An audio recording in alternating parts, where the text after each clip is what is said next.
What's up, YouTube? I'm back. I've been doing some TikTok videos. I've been having a lot of fun, honestly, going back and forth. So I'm gonna keep doing back and forth. I'm not stopping YouTube. I'm gonna keep doing both. So let's start with boxing. Boots versus Stanionis. Great fight. Well, great fight for Boots. Looked like the Boots himself. He's been a little bit shaky his last two fights, so Boots looks like himself. Stanionis didn't show up for the fight. He got his ass beat. Simple as that. The Boots just pieced him apart. Um, the promoter for Eddie Hearn wants to see if he can. Is trying to see if he can make a Boots versus Terrence Crawford fight. I don't think that's realistic right now, honestly. Maybe down the road, maybe we'll see. Because Terrence Crawford's scheduled to fight Canelo, and we know Terrence Crawford only fights once a year, unfortunately, which is kind of stupid, but whatever. UFC 314, great card. I enjoyed it. Knockouts, submissions, everything. Everything was great. I had no complaints about it. First time in a while, I have no complaints. I think this might be the best card of the season this year so far. Dominic Reyes. Dominic Reyes looked good again. He's on the fight win streak, so good for him. He's looking for a ranking fight, so I think UFC will give it to him, and if he wins that fight, he's probably gonna get that title shot because he's looked good. He's pretty much knocked everyone out. So, Bryce versus John. Complete domination by John. The barking dog freaking beat the crap out of the farmer. This was not even close. I thought it would be closer because they're both talking shit to each other. One was barking and Bryce saying that he was as a farmer, he would put dogs down. Well, in this one, the dog ended up beating the shit out of the farmer.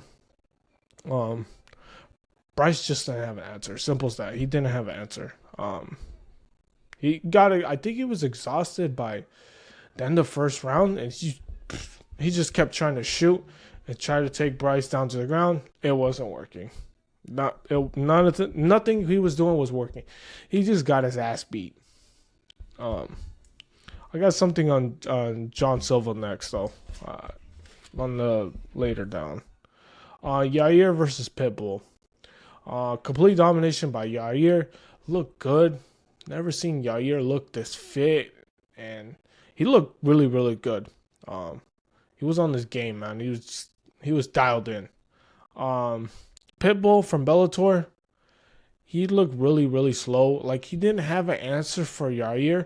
I know jumping from Bellator to UFC was going to be a different challenge, but I don't think he expected Yair to be all that fast because Yair has some wild freaking kicks, and you have to be on your A game because if not, you will get caught.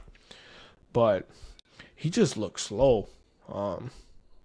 Maybe his next fight he'll be adjusted to the speed, hopefully.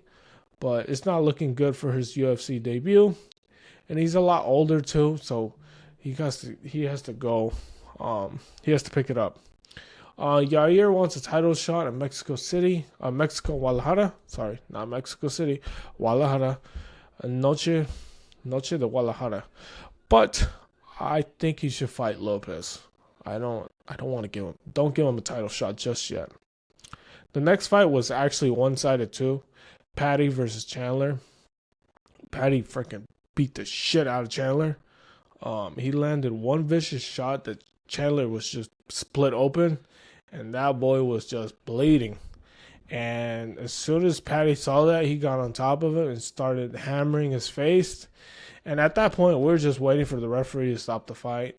I felt bad for Chandler. Like, man, that's it, brother. Like, maybe you should stop fighting, just retire, because he's on a now with losing to Patty, he's on a 3-fight losing streak. So maybe it's time to hang up the gloves, brother, because he doesn't look like himself. He looks slow.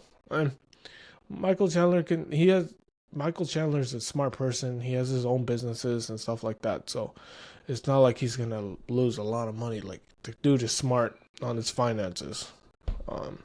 Maybe he can be a commentator. Next for Patty.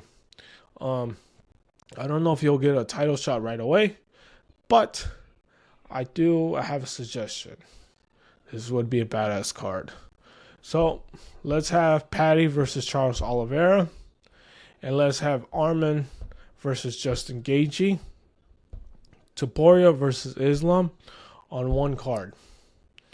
This card would be badass because, quite frankly, I think we might get knockouts. We probably will get a submission somewhere, but we will get something out of this card. This card will be exciting. So, Uncle Dana, that's the way to do it. It's probably gonna be hard, but you will have Topuria and Islam as main event. Co-main event, Charles versus Patty. Third fight, Justin Gaethje versus Arman. Winner will somehow climb the ladder. Whoever wins between Patty versus Charles, whoever wins between that will fight Arman or Justin Gaethje, and after that, you can fight the champion. Just throwing that out there. That would be badass. Volk versus Lopez. Volk looked like himself. He was in shape, and he was getting the better exchanges with Lopez. Those short arms Volk has, or not short arms, but those pocket arms he has, he could just freaking launch these punches inside and freaking make you pay, like, if you're not ready. And Lopez did land a good shot on Volk that hurt him, but Volk managed to recover enough. I still don't think Volk has that good chin. I'm still think his chin is still a worry. I'm still worried about his chin. I don't think it's strong as it used to be. But Lopez needs to go back to the drawing board, which I think he will. He's still young, so he can make improvements. His career is not over yet. He can get back there to get that title. So same thing, like I said, Yair versus Lopez, UFC in Guadalajara. That would be a great fight to make. Both of them were arguing with each other at the conference, going back and forth. They'll sell tickets because both of them say they're Mexican. Well, Yair is Mexican.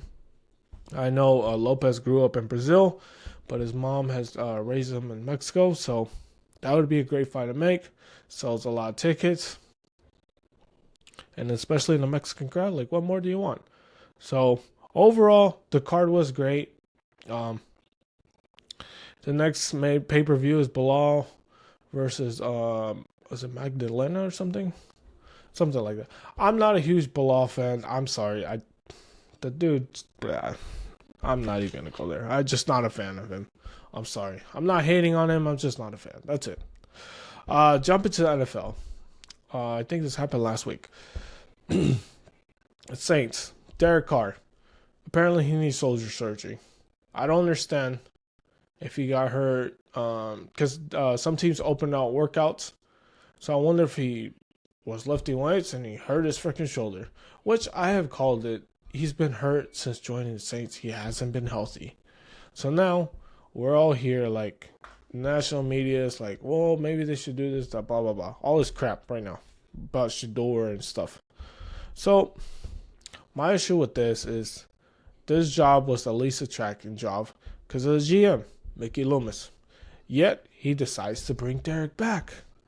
I don't know why. Why would you bring Derek back? He hasn't proven anything. You're paying him not top dollar, but you're paying him huge amount of money, dude. And he hasn't been healthy. Like, why are we paying somebody that's not healthy? Go acquire somebody. Go trade for somebody. But Derek is not supposed to be on that team anymore, dude. Just go. Who's the head coach? Head coach of the Saints. I can't remember his name.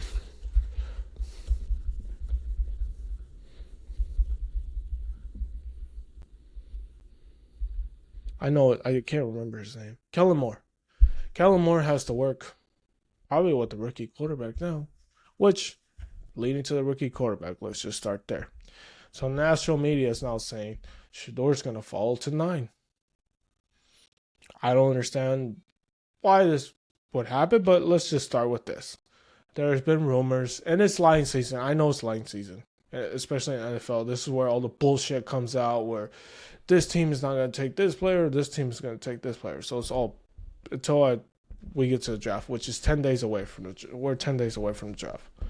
So the national media is saying that the Browns aren't going to take quarterback. The Giants aren't going to take quarterback because the Browns just signed Joe Flacco and they acquired Kenny Pickett from the Eagles. So my guess is national media is probably thinking, oh, they're set, which you have a bunch of bums as quarterbacks. Then we jump to the Giants. Russell Wilson and Jameis Winston. Russell Wilson is shot. He doesn't look like a Russell Wilson anymore. Jameis Winston, well, he throws to the other team. We already know who Jameis is. That's just simple. And Joe Flacco being back with the Browns is, I don't know why they let him go in the first place, honestly. It's pretty stupid. They got rid of him because Watson was all butthurt and scared for his freaking life that he was going to lose his job. But let's be real, Watson hasn't been freaking good anyways. So let's just say the Browns and Giants pass on Shador. Well, at number 6, we have the Raiders. And as far as I know, what I've seen or what I've read is that Tom and Shador are like this. They have a great friendship. Why wouldn't the Raiders just draft Shador to sit him on the bench for 2 years? We have seen quarterbacks ball out after sitting on the bench. It helps. They don't rush him on the field, which Tom is in favor of doing. He likes his rookie quarterbacks to sit. This would be a perfect time for Shador to sit. Just sit. Geno essentially has a 3-year deal. It could be 2 years. You let Shador sit for 2 years. You might have a quarterback if you let him sit for 2 years.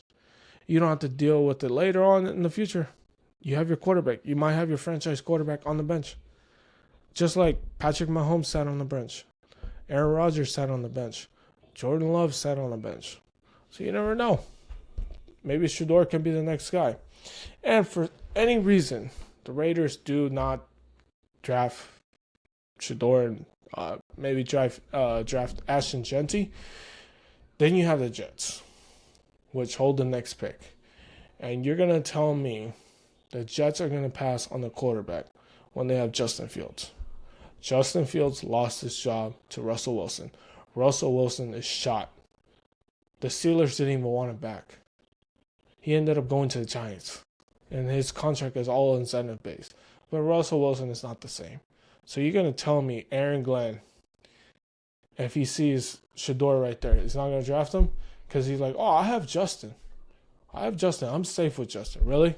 You're going to tell that straight to my face, that Justin's your quarterback. No, he's not, bro. Get the freak out of here. Come on.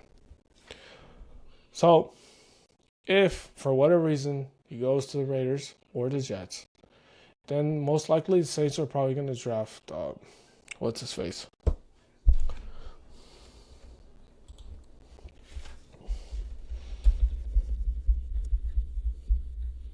can't believe I can't remember his damn name. Jackson Dart. You can draft Jackson Dart. He would be perfect for Kellen Moore. He does look like some type of Zach Wilson. He does have his dumbass moments where he throws dumbass interceptions where it's freaking concerning at times. But yet the national media is saying 4 quarterbacks will probably go in the first round, so we'll see about that. I don't know if I believe it. Jumping to the NBA. I'm pissed about this. Warriors. They fall to the Clippers yesterday.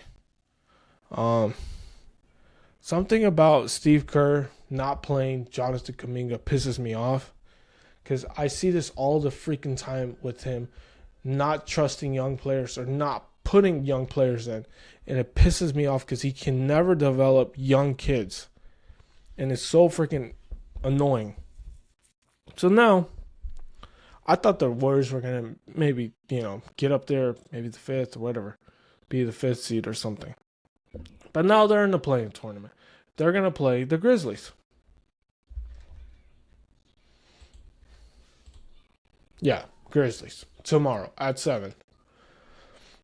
Warriors are 0-3 in play-in tournaments. So they have had no freaking luck. I'm not trying to be ass, but the Warriors do lose. They need to kick Steve Kerr to the curb. I'm sorry. This dude makes some stupid ass decisions where he can't get young players to play good for him, or for whatever freaking reason, bro. Like, can't figure it out. And it's just annoying, honestly. It's just freaking annoying. Who else is playing? Hawks versus Magic tomorrow. And then Wednesday, Heat versus Bulls. Maverick versus Kings.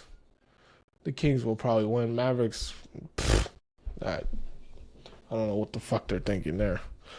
NHL.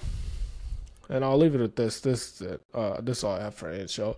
Winnipeg Jets win the President's Trophy. First time in franchise history.